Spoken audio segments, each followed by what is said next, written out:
স্বয়ং রব্বুল আলামিন যিনি আমাদের সৃষ্টিকর্তা তিনি আমাদেরকে দেবেন, আল্লাহ নিজেই ফজিলত দেবেন।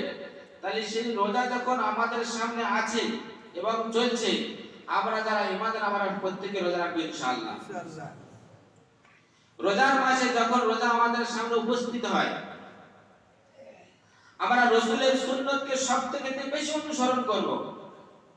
অন্য মাসে যদি রাসূলের সুন্নত অনুসরণ করতে যদি না পারি, কিন্তু রমজান মাসে যদি সুন্নতগুলোকে যদি আদায় করি, তাহলে ইনশাআল্লাহ আল্লাহ রাব্বুল আলামিন এর বদৌলতে আমাদেরকে জান্নাত নসিব করবেন। হাদিস পাকের মধ্যে এসেছে, আল্লাহ রাসূল সাল্লাল্লাহু আলাইহি ওয়াসাল্লাম বলেছেন, আমার কোন উম্মতি যদি 5 ওয়াক্ত নামাজে যদি 12 রাকাত সুন্নতকে পূর্ণভাবে আদায় করে, আমি রাসূল বলছি কাল কিয়ামতের ময়দানে তাকে আমি শাফাআত করে জান্নাতে নিয়ে যাব। 12 রাকাত সুন্নতটা কি? এখন কেউ বলবে হয়তো তাহাজ্জুদের নামাজ, কেউ বলবে হয়তো অন্য নামাজ। এই 12 রাকাত সুন্নত হলো যে ফজরের 2 রাকাত সুন্নতে মুআক্কাদা আছে না নেই? আছে। জোহরে 4 2, অর্থাৎ প্রথম 4 লাস্টে 2, কত হয়েছে? 6। মাগরিবে আছে 2, মাগরিবে কত আছে? কত হলো? 8। এশা আছে 2, কত আছে? 10। আমি কত বলেছি? 12। 2 রাকাত বাড়তে আমি এই জন্য বললাম যে যদি আমার উম্মতিগণ যদি 12 রাকাতের অভ্যাস, 10 রাকাতের অভ্যাস যদি করে, তার জন্য 2 রাকাত এক্সট্রা পড়া তার জন্য কোনো ক্ষতি হবে না। সে যখন মসজিদে ঢুকবে অথবা যখন ওযু করবে, মসজিদের আদব রক্ষার জন্য যদি তাহিয়াতুল ওযুর 2 রাকাত সুন্নাত নামাজ যদি আদায় যদি করে, বা মসজিদে যখন প্রবেশ করবে, মসজিদে প্রবেশ করার সময় যদি দাখিলুল মসজিদে 2 রাকাত সুন্নাত যদি আদায় করে, আমি রাসূল বলছি ওই ব্যক্তি কাল কিয়ামতের ময়দানে আমি শাফাআত করে জান্নাতে নিয়ে যাব। আমরা কি করি? জোহরের নামাজ হয়ে যাওয়ার পরে 2 রাকাতের সুন্নাত আছে, কুদুকুদি করে আমরা বার হয়ে চলে যাই, যাই না ভাই? অত আপনারা জান না আমি যাই, আমাদের বলি। হয়তো আপনারা বাড়িতে আপনারা হাদিস কোরআন পড়েছেন বা ভালো জানেন যে সুন্নত নামাজ ঘরে পড়লে সওয়াব বেশি। আপনারা ঘরে গিয়ে সুন্নত পড়েন তো ভাই? এমন একটা ব্যক্তি হাত তুলে দিন দেখি। আল্লাহ, ঘরে গিয়ে তাহলে আদায় করেন না সুন্নত। তাহলে যদি এরকম ভাবে রমজান মাসে যদি আমরা যদি ছেড়ে দিই, তাহলে অন্য মাসের অবস্থা আমাদের কি হবে? মহান স্রষ্টা রব্বুল আলামিন কোরআন পাকে বলেছেন, ওয়া আকিমুস সালাতা ওয়া আতুজ যাকাতা ওয়া আখরিজুল্লাহ কারদান হাসানা ওয়া মা তুকাদ্দিমু লিআনফুসিকুম মিন খায়রিন তাজিদুহু ইনদাল্লাহ। দ্বিতীয় জায়গায় আরেকটা বলেছেন, ওয়া আকিমুস সালাতা ওয়া আতুজ যাকাতা ওয়ারকাউ মা'আর রাকিন। হে মানব মণ্ডলীগণ, আমার বান্দা বান্দীরা, তোমরা নামাজটাকে প্রতিষ্ঠিত করো, নামাজটাকে কায়েম করো, যাকাতটাকে পূর্ণভাবে আদায় করো, এবং রুকুদের সাথে যারা রুকু করে এদের সাথে তোমরা রুকু করো। অর্থাৎ এখানে বিধান আসছে তোমরা জামাতবদ্ধভাবে বেশি থেকে বেশি নামাজ আদায় করো। আল্লাহ পাক বহুত মেহেরবানি করুণা হয়েছেন, আমাদের উপরে অনেক রহমত নাযিল করেছেন। অন্যান্য বছর থেকে এই বছর রমজান মাসে মল্লিক পাড়ার ভাইরা জামাতের সঙ্গে নামাজ বেশি পড়ছে, আলহামদুলিল্লাহ। আলহামদুলিল্লাহ পড়বেন না? আপনারা দেখতে পাচ্ছেন না? এসে মসজিদে জায়গা পাচ্ছেন না আপনারা? হ্যাঁ, তাহলে আল্লাহ পাক আমাদের নেক নজরে তাকিয়েছে। আর আল্লাহ যখন আমাদের দিকে নেক নজরে তাকায়, তখন রোজগারের মধ্যে, রুজির মধ্যে আমাদের আল্লাহ রাব্বুল আলামিন দিকে বরকত দান করেন। যে পবিত্র রমজানে মেয়ে ষষ্ঠ আমাদেরকে রহমতের নজরে যখন তাকিয়েছেন, এই রহমত কিন্তু আমাদের থেকে আমরা ফেরাবো না, আমরা রহমত নিতেই থাকবো। জোরে বলেন ইনশাআল্লাহ। আমরা যারা রোজা এখনো পর্যন্ত রাখতে পারছি না, রাখবো। আমাদের উপরে যাদের উপরে যাকাত ফরজ হয়েছে, আমরা যাকাত দেব। যাদের উপরে রোজা ফরজ, রোজা রাখবো। যাদের উপরে নামাজ ফরজ, নামাজ তো পড়তেই হবে। এবং তার সাথে সাথে আমার আহলে বর্গ, আত্মীয় স্বজন যারা আছে, যারা গরিব মিসকিন আছে, তাদেরকে সহযোগিতার হাত আমরা রমজান মাসে কমসে কম বাড়িয়ে দেব।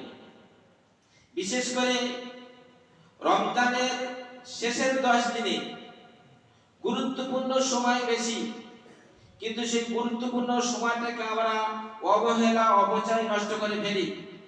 দুনিয়ার কাজে এবং বিবি বাচ্চাকে সান্ত্বনা দিতে গিয়ে, আত্মীয় স্বজনকে আত্মীয়তা বজায় রাখতে গিয়ে আমরা সময়গুলো অপচয় নষ্ট করে দিই। কিন্তু সেই আত্মীয়তা বজায় রাখতে যাওয়ার পরে আপনি দুনিয়া ছেড়ে পরকাল যখন গমন করবেন, আপনার কোনো বেই একদিন এসে বলবে না যে আমার বের যখন দুটো জিনিস নেকি কম পড়ে গেছে, আমার ঈদের সময় নামাজ আমার পোশাক পাঠাতে গিয়ে যখন আমার বেই বিপদে পড়েছে, আজকে হাসরের ময়দানে বেইকে আমি একটু উপকার করি। এরকম তো আমরা হাদিস কোরআনে কোনো জায়গায় পাইনি, হয়তো আপনারা কোনো জায়গায় পেয়েছেন কি? মেয়ের বাড়ি এখন শাড়ি পাঠানো হয়নি, এই নিয়ে কিন্তু সংসার অশান্তি। যদি পুরুষরা যদি না পাঠায়, কিন্তু বাড়ির মহিলারা ঝগড়া করে। উপরে মাইকটা চালাতাম, কিন্তু উচ্চ মাধ্যমিক পরীক্ষা হচ্ছে তো মেয়েদের শোনানো যাবে না, আমারও কেস খেতে হবে।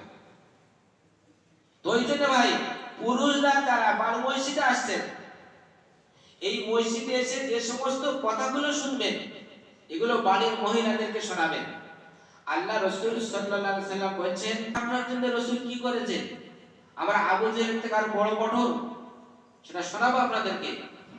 আল্লাহ রাসূল সাল্লাল্লাহু আলাইহি ওয়াসাল্লাম বলেছেন, আমার ওই সমস্ত উম্মত এবং উম্মতি ধ্বংস বরবাদ হয়ে যাক যারা রমজান মাস পেল, রমজান মাস পাস হতো, তারা তাদের গুনাহকে মেটাতে পারল না। এ কথা বলার পরে আল্লাহ রাসূল যখন বলেছেন, জিবরাইল ফেরেশতা আমিন বলেছেন, তাই সেখানে রাসূল একাই বলেছিলেন। তো যখন আবু জেহেলের কথা যখন বলেছিল, বলার পরে তখন সে বিদ্রোহীকে পিছনে রাসূল থেকে আমার এই কথা যখন বলেছেন, তাহলে এখানে আল্লাহ রাসূল সাল্লাল্লাহু আলাইহি ওয়াসাল্লাম বলছেন যে আমার উম্মতি যাদের রমজান মাস পাওয়ার পরে যারা গুনাহকে মেটাতে পারলো না, রাসূল যখন এই কথা বললেন, বলার পরে যখন জিবরাইল ফেরেশতা আমিন বললেন, আরো মজবুত হয়ে গেল। তাহলে সেই রমজান মাস প্রাপ্ত হওয়ার পরে যদি আমরা আমাদের গুনাহগুলোকে যদি মেটাতে যদি না পারি, তাহলে কিয়ামতের ময়দানে আবু জেহেলের দলে যাব না রাসূলের দলে যাব?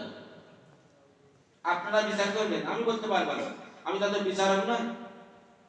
কিন্তু আল্লাহ পাক শত রহম করেই তুমি আমাদেরকে ভালোবাসেন।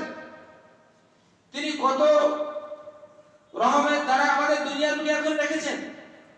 আজ দেখেছেন আল্লাহর আদেশ এখন আমরা দেখতে পাইনি, আমেরিকার তারা সুপার পাওয়ারে তারা দেখতে পেরেছে।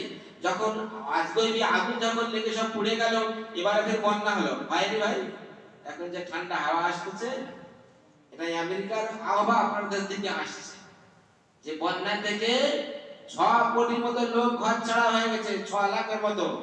এবং কালকেকার খবর দেখছিলাম 9 থেকে 13 জনের মধ্যে সবে যান প্রাণ গেছে, বিদ্যুৎবিহীন 6 লাখ লোকের মতো এই সময়। কিন্তু আল্লাহ সেই সমস্ত আযাব থেকে আমাদেরকে নাজাতে রেখেছেন। পবিত্র রমজান মাস আমাদের নসিব হয়েছে।